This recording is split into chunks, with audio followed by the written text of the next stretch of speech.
some exciting news for Leeds Rhinos club in terms of the new interim head coach. Brad Arthur will be joining us for the remainder of this season. Really excited to bring Brad on board. The deals come through pretty quickly late last night. Brad's on a flight to come across now, hopefully be here for the Warrington game, but our coaches, Chev, Walker and Scott Griggs, are still going to take over and control that game tomorrow. But Brad will be there in a more of in a watching capacity. But I'm really excited to bring Brad on board. He's got great experience, as you guys probably know. Well respected in the NRL, and I think he can bring a lot to this club for the remainder of this year.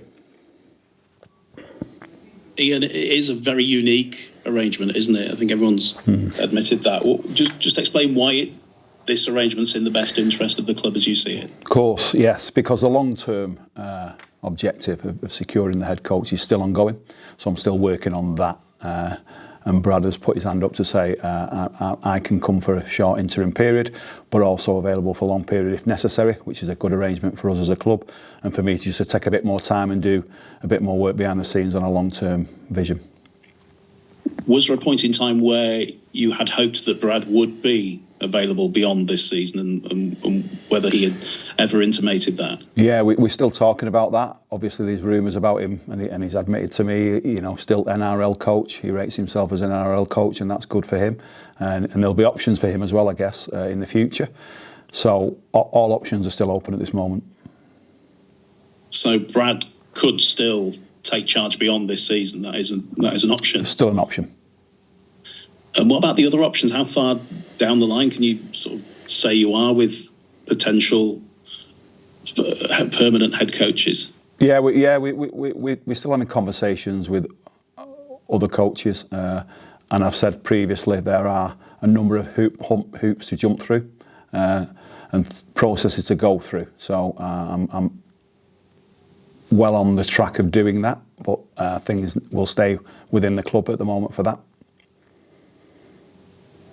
How difficult is it at the moment? Because as you've just said, the guy that's coming in on an interim basis could still take charge next year, and obviously the people that are in positions at the moment.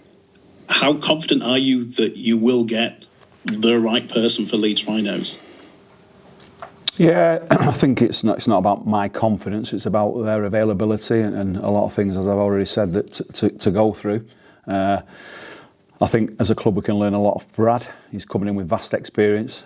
Chev and Scott are on their management and coaching journey, so he should be able to assist them. They'll embrace that. I think people sometimes are a tad scared of change. I quite like it, and I like to bring in the right people at the right clubs, and I think Brad's going to be that person for the temporary.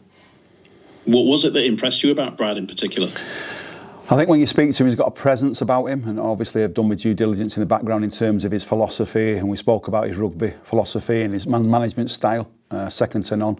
I think I watched some behind-the-scenes documentaries on Parramatta, and he comes across really well in the dressing rooms, in the media. Just an all-rounded great coach, I think, and that'll bring a lot of that skill set into the Leeds Rhino camp. And obviously, it's a new experience for him, isn't it? And what do you think would need to happen for him to potentially stay beyond this season? Oh, as I said, we'll look at all options. Nothing needs to happen for him. He just needs to come in and do this job that he's desperate to do. He's like I say, he's on the flight already. Couldn't stop him getting on the flight last night. He was desperate to get over here. So nothing needs to happen for him, but he needs to, obviously, as he said, he'll have a look at the club, hopefully work with the coaches and improve their performances on the pitch. Would you expect to see some sort of uptick in performance from the squad now we know, obviously, who the person's going to be in charge on an interim basis, and now he's on his way? Well, I think we've been inconsistent all year. I think everybody's admitted to that within the club. So we obviously want to see an improvement on that pitch, and that's what we're aiming for. There's a lot of games to play yet. We're still challenging for that top six and playoff position. So that's our aim, hence why we've done this. And just lastly for me for now, Ian, will he have any input at all? Like you say, you're hoping he's going to attend the game. Will he be able to, do you think, have any input for Thursday's match? No. We've already had that conversation. Chev and Scott are going to take full control over tomorrow's game, but he'll be obviously listening and learning off them guys as much as they will do to him as well. Just on Brad and what you've said there then, is it fair to say that he is your number one priority right now in terms of long-term coach, or is that jumping the gun? Yeah, it's jumping the gun. So how will conversations go with other potential candidates from here? Because obviously, if he's in and there's a view to him staying longer, at what point will you have to make decisions? How will you loop all these other coaches in that you're speaking to about where they stand as well? Yeah, I think Matt, what you're trying to allude to is what I'm going to do, and I think I've already said, that'll stay within. There's a process that I'm going through behind the scenes on that. Brad will be part of that, and that other candidates still in that process that'll be worked through. But I think it's for this now. It's about Brad and how he does well in this club when he comes through. I'll take care of the other business in the background while that's happening. Have you got a timescale for this? We're obviously at the time of year when people are building for next season now. You'll be needing to put plans into place for that. Is there a time when you need to have the appointment sorted out for 2025? There's not a specific time in my mind, but I'm aware of contractual situations within the club, and I've always said we'll do what's right. So I haven't got a specific time, because these type of operations can take time. So I just want to make sure we do it right, but no set time scale in my head, apart from as soon as possible. And I don't like using that phrase, because it's not when is as soon as possible. So I'm trying to work as quickly as I can on it. But as I've said, there's a lot of hoops to jump through. So I'll keep working on them in the background. And does this is this a bit of a statement that you're not giving up on this season? Yes. Oh yeah, 100%. And listen, I said when I first came in, I need Chev and Rich and Scott and the rest of the backroom team to really focus in on this year, and that's what they've done. To be fair, there's a bit, let's be truthful. There's a bit of upheaval here at the moment, and it's not nice for everybody. I get that, but we've got to do what's right for this club. There's a lot to play for yet. The boys have trained well this morning, and the guidance of Chev and Scott. So I'm looking forward to the game tomorrow. There's a lot to play for. I'm well aware of that, and we've seen it happen in the past with Leeds squads and teams that they can get there at the end of the year. Not saying they can this time. That's up to Brad and the rest of the team now.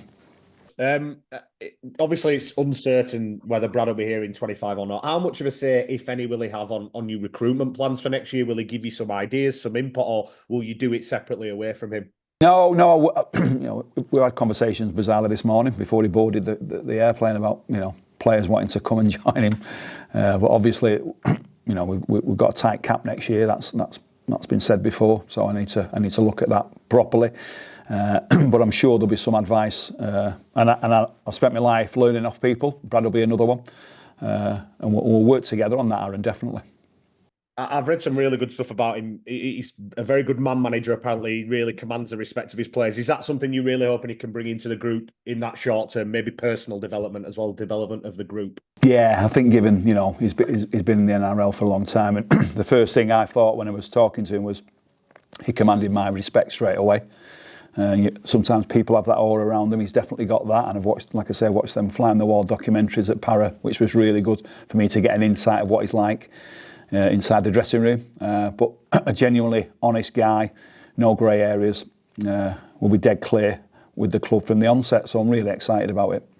I know some people will look at it and say Brad's coming over and maybe trying Leeds out and seeing if it's a good fit. But is it an opportunity for you to try Brad out as well and see if it's a good fit? Yeah, it's a good point, Aaron. Yeah, there is a bit of that in it as well. And like I said, we're in no immediate rush, but I know we've got to have a long-term goal, and that's to secure another head coach to guide us through the next few years. There's other people within the club, that I need to speak to about that as well, because they'll be in the frame as well if we do well this year. And Brad decides to go to the NRL. We've got some decisions to make internally then. So there's everything to go for. Everybody's sticking their hands up, being honest, and saying, we want to do well for this club, and that's all we want to do.